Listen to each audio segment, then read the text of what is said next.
If you clicked on this video, which, let's be honest, you probably did, then you probably fall into one of a few different camps. Perhaps you're someone who's currently feeling out of shape, maybe experiencing poor mobility and some pain. Your goal, therefore, might be to start moving in a healthier and more functional manner through training. Another option is that you're someone who is currently in great shape, but with some areas missing. Maybe you're very strong and work out regularly, but get winded climbing the stairs. Or maybe you have great cardio, but you've noticed that you can't bend over and touch your toes. Perhaps in that case, you want to learn a little bit about functional training so as to prevent any further deterioration, to ensure that you continue to be able to move well. Or maybe it's that you want to be able to do something else cool, like a handstand. Finally, you might be here because you hate functional fitness, and you want to make fun of just how much you don't need it. I'm going to attempt to address all of you in this video. So what is functional fitness? First of all, we need to define functional fitness so that we can, do it. The critics will tell you that every movement has a purpose. Curls are useful for building big biceps, and if that's what you want, then that's your function. More to the point, every exercise makes you stronger, even curls, and that's functional. So if every exercise is functional, then the whole concept of functional fitness is redundant. It's nonsense. Bodybuilding is functional fitness, powerlifting is functional fitness. Just focus on getting stronger. This idea is based on a fundamental misunderstanding of the entire concept. Every exercise builds your body, so does that make bodybuilding nonsense? Most lifts involve some power, so is every exercise powerlifting? You can be a bodybuilder without ever doing a curl or a squat. That's because bodybuilding isn't really about the individual exercises, but rather the goals of the training and the programming that exists to accomplish those goals. And the same is true for functional fitness. Functional fitness means training in order to accomplish a specific goal, a specific function. If you're an athlete, that means sprinting drills and explosiveness for jumping. If you're a martial artist, you probably need conditioning and core strength. There's no conspiracy here, and the only reason we don't call bodybuilding or powerlifting functional fitness is because they're the training and the goal of the same thing. You don't train to become better at powerlifting, you powerlift to become better at powerlifting. But if you're not an athlete, then functional training has to mean something else. It might mean training to be better suited to everyday life, to move better and feel better, and to prevent injury and decline, so that you're stronger in every movement. Or maybe it means you want to be able to do cool shit. To use the example of the bicep curl, yes, bicep curls are perfectly functional, but the question is, what else are you doing and why? A functional training program can include bicep curls. In fact, nearly all of my programs include bicep curls. But the question is, what else are you doing and why?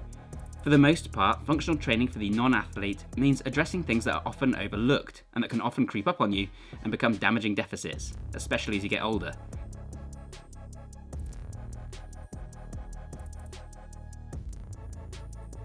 Or it's things you overlook that prevent you from doing cool stuff.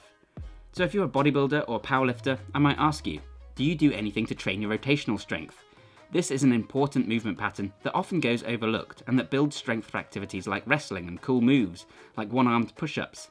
It also helps to strengthen the back against injury when moving in this plane, say when pulling an awkward piece of furniture out from against the wall. I'm not saying you can't train and not train your rotational strength. Almost all of us overlook some aspect of our strength, but that's the difference between something like bodybuilding or strength training and functional training, which focuses on doing those things that you might need and otherwise get overlooked. Now, some people might tell me that you'll never need to push or pull that much weight in the rotational plane. Well, firstly, you might. Secondly, you also never need to deadlift 100 kilograms off the ground. Doesn't mean it's not good at building stability and preventing injury.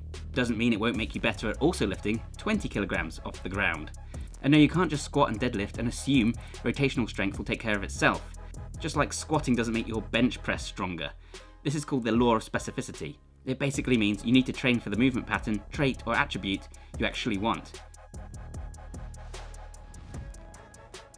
In other words, if you never train your rotational plane, you probably aren't very strong in that movement pattern. And other areas are equally important, if not more important.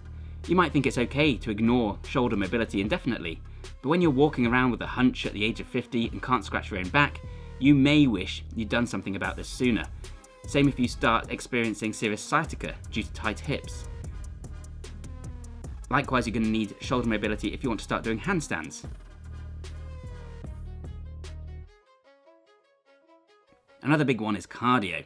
If you only focus on strength and have zero cardio, then you aren't doing functional training. If you are getting winded on the way up the stairs, you could stand to be a little more functional, if that's important to you. For you, making your training more functional might be as simple as adding cardio into the mix. Why do people get so irate about this? Here's the thing though, doing this might make you a little less strong. It might mean you lose some muscle size, if aesthetics are your goal. Now you have less time to dedicate to lifting, you're more fatigued, and you're adding a form of training that makes you more catabolic. But that's the idea behind functional training, and that's okay. That's changing your training goals to focus on all-round function. That's the difference between powerlifting, bodybuilding, and functional fitness.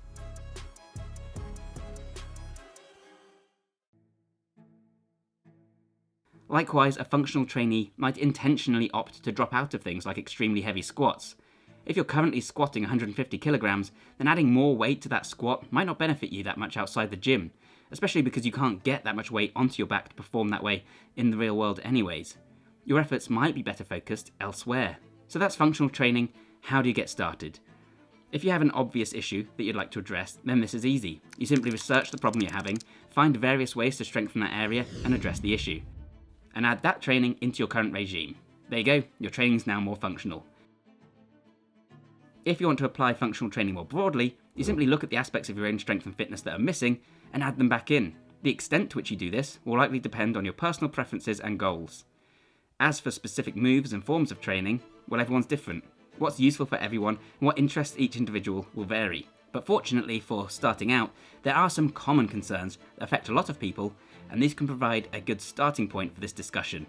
Here are some areas to consider. Cardio, shoulder mobility, pelvic alignment, core stability, weak glutes, hip mobility, grip strength, gait and running form, rotational strength, ankle mobility, hip flexor strength, balance, explosiveness, single leg strength, frontal plane training, i.e. side to side, straight arm strength, ankle stiffness, tendon strength, scapular control, strength endurance, such as lifting something heavy a lot of times, proprioception, and this is by no means a comprehensive list. As you can see then, functional training isn't some conspiracy, and it certainly has its place among the pantheon of workout trends. To begin, ask yourself what's missing from your training. Make sure you're training all the major planes of motion, sagittal, frontal, and rotational. Make sure you're including the major movement patterns, a horizontal push and pull, hip hinge, squat, rotation, gait, etc. Include variation to prepare yourself for more unpredictable angles. Tools like kettlebells and activities like trail running and movement training are perfect for this. Make sure you're addressing the pillars of fitness: strength, mobility, endurance, explosiveness. Write yourself a program that addresses all these equally, not necessarily to the fullest capacity you're capable of in any area, but that spreads that energy across the board, and you're on your way to a very functional routine. And if you want to go that extra mile, I also recommend looking at your lifestyle outside of the gym and how that's impacting on your functional fitness. If you spend all day sitting, you'll not only be damaging your posture and mobility, but will also be squandering your cardiovascular fitness. Try and move more throughout your day, and try to move more healthily. One great way to do that is with today's sponsor, Vivo Barefoot. Vivo Barefoot makes functional footwear that more closely mimics the way our feet are supposed to work when bare. A wider toe box gives you greater surface area to balance on, but also means your toes won't become cramped and crushed together. A smaller heel means you aren't walking around with shortened, tight calves, and can properly produce power through full plantar flexion against the ground. It also makes movements like the squat far more of a mobility challenge, and that's just scratching the surface. And Vivo Barefoot make what are, in my opinion, the best minimal shoes out there. They have a huge variety of designs that genuinely all look really cool. They're extremely comfortable, to the point of feeling like slippers. They last for ages, and they're sustainably produced. They've also been consistently brilliant to work with. Not that that really affects you in any way. If you fancy grabbing yourself a pair, make sure to use the link below and code BIONEER15 to get 15% off your first order. And that, my friends, is functional training in a nutshell. Let me know your thoughts in the comments below. Has that cleared anything up for you? When did you make the switch to functional training? Of course, if you want to start with functional and super functional training right now, you can check out my ebook and training program, Super Functional Training 2.0. It comes with over 2 hours of instructional video and an 80+ page ebook. It provides full programs and explanations to help you build your body in every capacity and to go beyond what you need to perform optimally in a wide range of scenarios. There's a link in the description down below, and because I wanted to encourage new people to try out functional training and to reward you guys who watch to the very end, there's currently a code on that will get you 10% off of your copy. That's starting 10. Either way guys, thank you so much for watching this one, and I'll see you next time. Bye for now.